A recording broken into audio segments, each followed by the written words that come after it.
Well, hi, this is my fourth video in the series of videos in which I analyze Wallace Stevens' poem.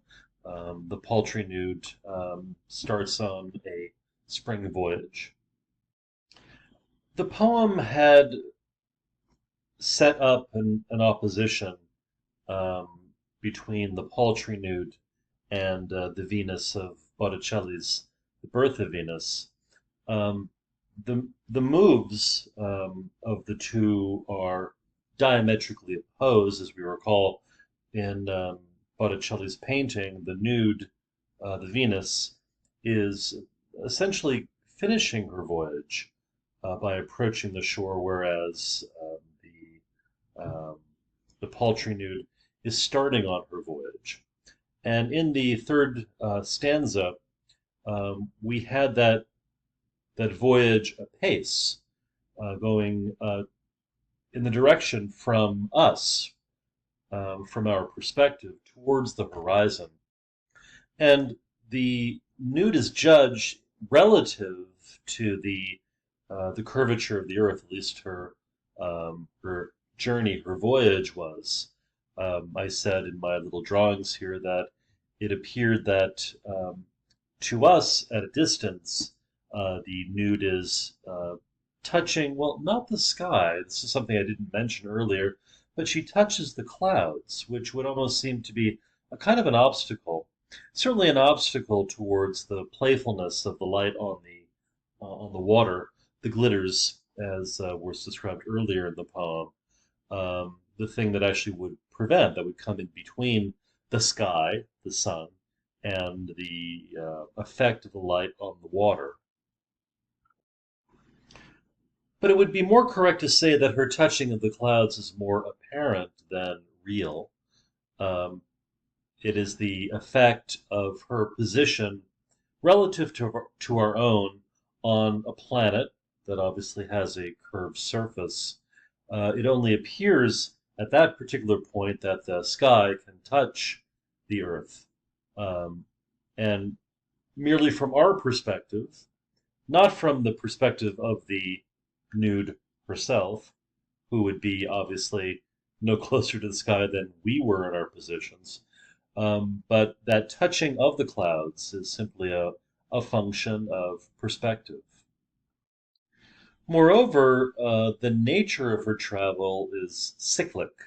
She is leaving from a point. When you travel in a circle, if you traverse the circle, you will come back to the point which you started, which suggests our experience of the seasons, that a journey that sets off in spring will return, of course, in springtime. However, in the start of the fourth stanza, this is judged harshly, as is the paltry nude, by the very fact that she is referred to as the paltry nude. Yet this is meager play, which is an interesting choice of word, because meager and paltry are largely synonymous. From my own experience, I would think of this. This is a, let's see, meager fare versus a paltry sum, but still um, both are communicating a certain kind of triviality. Now, what's interesting about this is that a paltry nude is engaged in meager play, which strongly suggests a tautology. That is, that the paltry nude is paltry because of the nature of her paltry play. Now, if it had come out as being paltry, the poet would have been, denounced as being uh, really very unimaginative or repetitive in a way that was frankly distracting. Somewhat less distracting, of course, is the choice of another word, which of course has its own usage, and so at least can conceal that indeed the aim here is at least to, I want to say, give cover or to argue, maybe maybe not honestly, that the nude can be judged on her own terms without comparison to a frame of reference outside of her.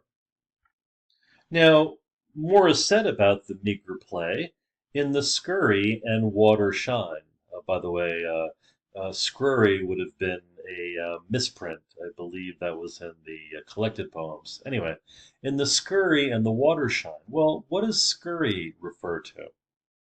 Well, like scud, scurry is a rapid motion, but scurrying almost suggests a desire to escape exposure. The image that first came to mind was when one lifts a flat stone from an outdoor area.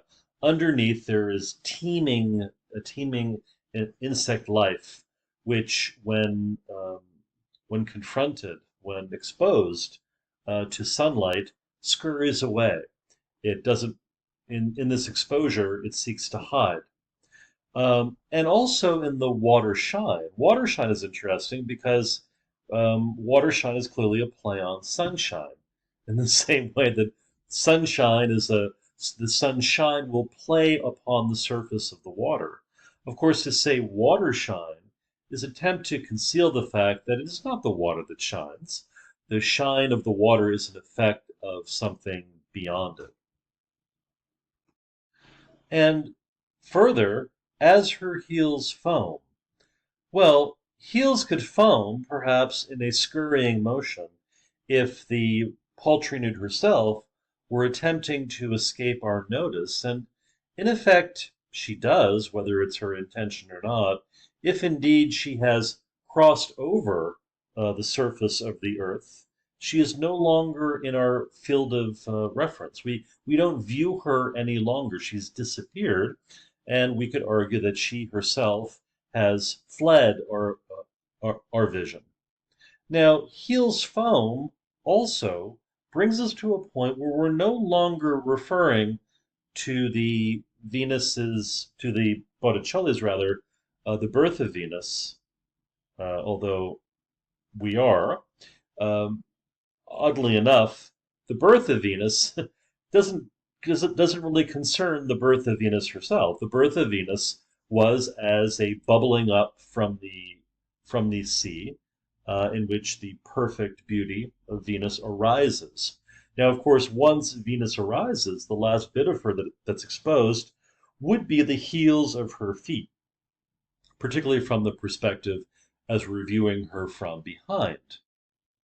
Now, what's additionally interesting here is we've already said that she has a watery back, meaning that her backside, as well as her limbs, her lower limbs, would not have been visible in this from the perspective of one who is viewing her across a curved surface. She has passed over the curved surface, and we have to assume that in that context, those heels would not be visible any longer.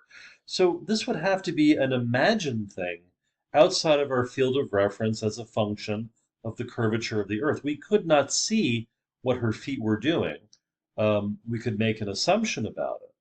But in addition to just the fact of feet, given the fact that this is a figure who is said to be moving, scudding, now maybe scurrying, um, across the surface of the water and now out of our vision, um, is also um, a suggestion of the birth of Venus, the true birth of Venus from the water. That is, when Venus arose from the water, the last bit of her that would have been exposed was the water itself, were the heels from the foam itself. Now, what's interesting here is that this is a kind of a backstory. This is the mythological stuff that from which Botticelli and perhaps the poet he was working with drew. There is no foaming heels in Botticelli's The Birth of Venus. However, in the myth, yes, the Venus arose from the foam of the sea. Now, of course, we can go further. We can say that the foam was a function of the genitalia that had landed there, which still had enough of a potency to generate this perfect beauty, the Venus, upon which the painting was modeled. Now, there's more than we can say about it, and we will later on. But we've actually moved out in the same way that at the moment, that we've moved out of our ability to actually directly experience the paltry nude, because she's moved over the earth. She's then moved into that mythological material, which we likewise don't experience, because obviously it's an imagination. It's a simply a personification of larger forces in the world that bear upon us.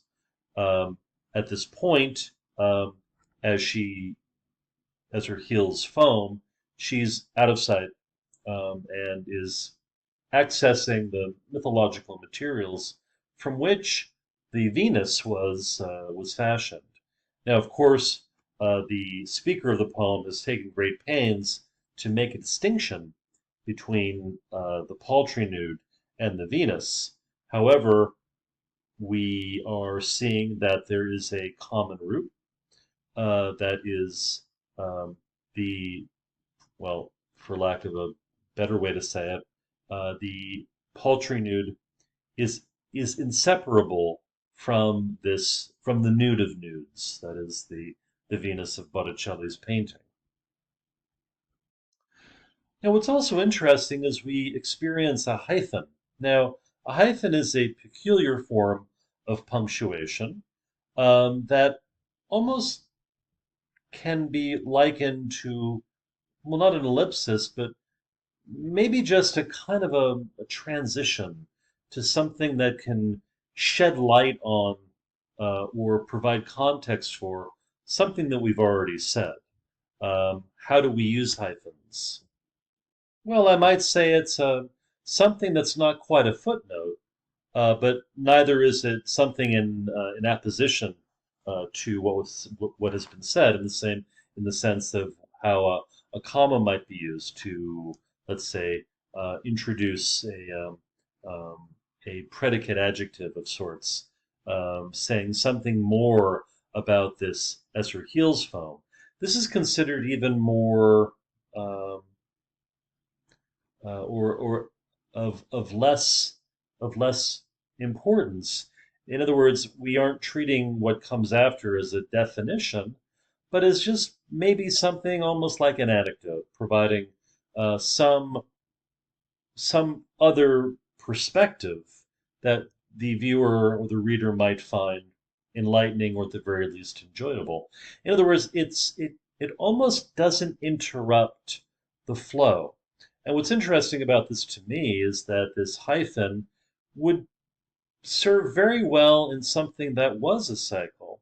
As I'm cycling along, the path itself is well defined, and the thing that I might uh, enjoy along the way as a kind of a diversion were some anecdote, which I could use to, um, either, well, in terms of a comparison, liken, or my primary object to, or may find a basis for difference or distinction. Now, what's interesting here too is that the hyphen introduces a negation. That is, what you are about to read is not like, or has nothing really to say about the thing that you've just witnessed. Now, what if the speaker, instead of going to say that not as when the golden or nude of a later day will go, but had wanted to say what it was such as when, and I may have already used this, I've already forgotten, but as when a ship goes over the horizon. In that situation, you have a voyage. The ship goes over the horizon and disappears from your direct view. You no longer can experience it. You can no longer say anything about its prospects or its perils. If you see it again, then obviously you know everything went well. But particularly in an age where you didn't have either any sort of video or radio contact with a vessel, you would really have no idea. You would be in the dark about its further travel. Now, based upon the previous stanza, we say that the paltry nude is, I want to say, locked into a circle. So, in a sense, as an abstractly, we know that she will have to come back. If we indeed accept the premise, the hypothesis of the circle, then with mathematical certainty we say that she will return. Yet we have this transition, this rather, I want to call it almost a faint punctuation, a punctuation you might not even notice in the reading. It's less than a pause, not as when the golden are nude. So this is a negative. And notice in this stanza, we've introduced a new nude, the golden nude. Now, when you say the golden nude, invariably we think of Venus, because Venus is obviously substantial and greater than is the paltry nude. By definition, anything paltry is less than, and certainly the nude that we've been alluding to, even if rather faintly. Remember the positive allusion to the nude, the sole one really was just a shell, and the fact that it could just be a shell in the context of a nude, the very fact that that was enough to suggest the Venus shows just how monumental the figure of the Venus is, Botticelli's the Venus of Botticelli's Birth of Venus, and in that by that contrast, there's a gap that cannot be crossed, that cannot be bridged between something that's trivial with something that's monumental. So that's our first thought, that not as when the golden are nude. Of a later day. Oh, this is not the Venus. It's simply the golden or nude of a later day. So when we talk about this, when we use this kind of expression, the nude of a later day, we're not talking about a particular nude. We're talking about a class of nude of a particular time. Almost talk about the fashion of a particular time. We're not talking about a particular outfit or particular individual. We're talking about the style and in the context of the larger culture. Of course, this is also disorienting because we've been talking about the present tense. We've been experiencing, um, the speaker presents the nude as something that can be directly experienced. Even when we move into naturalistic language, we talk about something that can be described or generalized. It can be reduced to a pattern. It can be interpreted, all of that. Now, of course, we've now moved into this area where um, the thing that we've been describing is no longer experienceable to us. So it's almost as though we're left with the ghost of the path, the abstraction of the path that she followed, which, of course, as a hypothesis, can stand. However, almost becomes a deviation, a separation of the hypothesis and the very thing whose and or experience of allowed for that entire hypothesized pathway to be created in the first place. So, in a sense, I'm probably being a little tentative right now, but the circle is perhaps a math that's left over. And we've now moved into an area where we've moved out of that present tense experiential language, and we're talking about a later day. Now, a later day is relative to what? Is it, well, we would think relative to the Venus. Obviously, you have the Venus, and then you have this golden unit of a later day. But is that later day today? It can't be. We're speaking of well, it can be, but we're not said when it is. Is it the paltry nude? Is the paltry nude the golden nude of a later day? It wouldn't seem to be. Did it happen before this? Um, was there a golden or nude that occurred before the launch of the voyage of the Paltry Nude? Or, oh, of a later day will go? So this later day is not today, but it is in the future. Now, this is very interesting. We can't speak about the future in experiential terms. We can't experience the future. You could prognosticate, you could make predictions about the future, but when we read this sentence, not as when the golden age of a later day will go, you can't say that. It's not in usage. You can't say when the golden nude will go. You could say when the golden nude goes, meaning that when this happens, I expect something else will happen. But you can't say will go. Will go has a certain, you can say in terms of what? A prediction. You could say if you were talking about, if you were discussing let's say a will, a last will and testament, you can say this portion of my estate will go to Billy, um, because that is a stipulation according to which Billy or any other heirs will be able to receive what I intended them to get. So there's an intention behind, I can say will go in that sense, but I can't say will go as definitive. Um, I mean, I don't even have to make recourse to the very idea that it's kind of in the same way that I can't say where the ship will go now that it's out of sight. If I were still seeing the ship and I can see how it's tending, I could make a prediction, but now I'm even deprived of that. Although I'm left with this abstraction of the circle, with my loss of the ship, I have to simply rely on an intellectual framework, an intellectual model uh, based upon a certain, let's say, mathematical function that becomes increasingly divorced from the reality of this transit or this traverse. And of course, when you talk about the future is completely out of view. And it becomes less and less, its pathway simply becomes less and less, has less and less to do with the things that I can say now about them.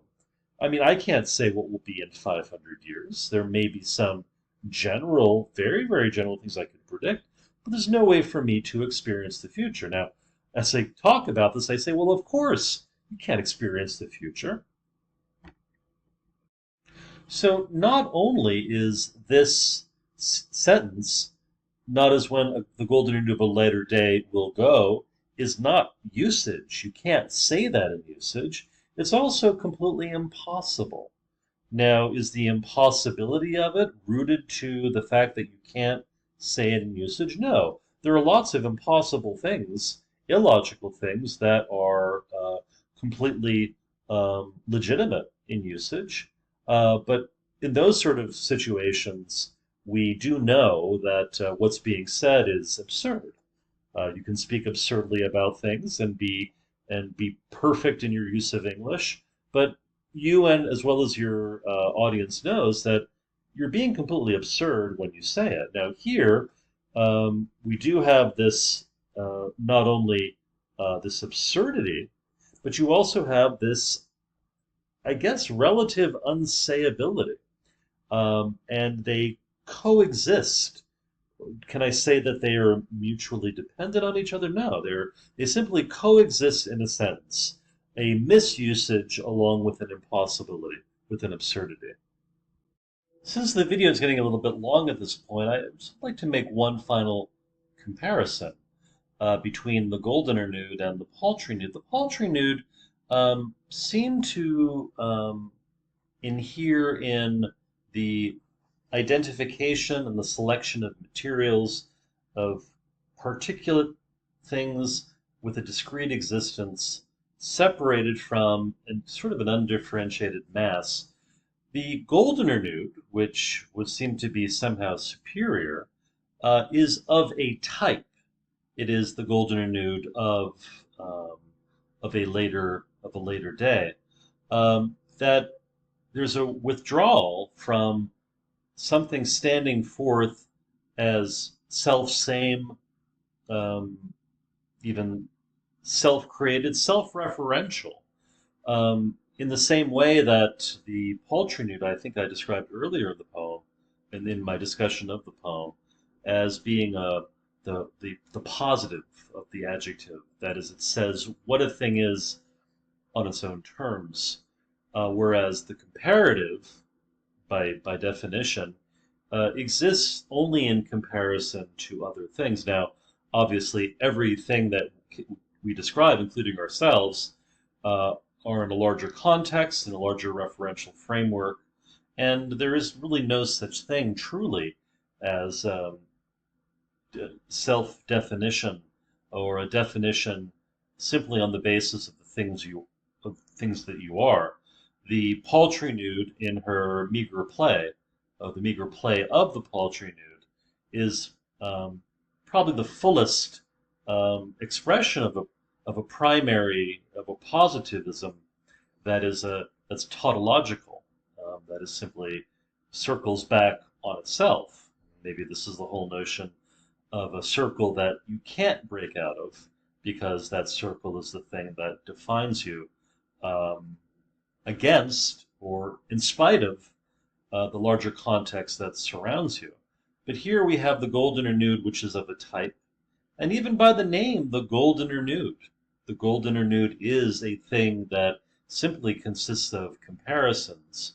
And whereas the positive ad, adjectival description of the paltry nude is of the present, this comparativeness is of the future, as though that this uh, hypothetical, if you can say that, experience of the future could strictly be in comparative terms.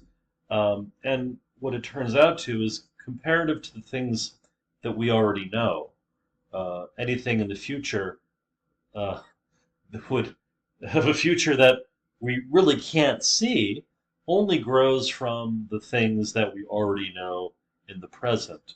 But when we speak of posterity, perhaps, we are doing the very same thing. We're pushing uh, a thing, an object of art, a standard, a thing that we value into the future, um, although that thing is strictly limited to the field of reference that is the present, and that there is no potential for the a positive or negative description in the future, because that thing cannot arise from things that we cannot experience. We cannot experience the future. Well, this really gets very, very difficult. In the next video, I hope to be able to tie this up, and perhaps, as I posited in my thesis, that we will essentially be able to say that the poem is an exploration of these three varieties of adjective: the positive, the comparative, and the superlative. Um, as we stretch, uh, as we stretch ourselves, as we stretch the moment of that experience from the present into a kind of a time continuum from the past through the future. Again, as I said, I probably should stop at this point because uh, it is becoming highly tentative. So, in my next video, bye bye.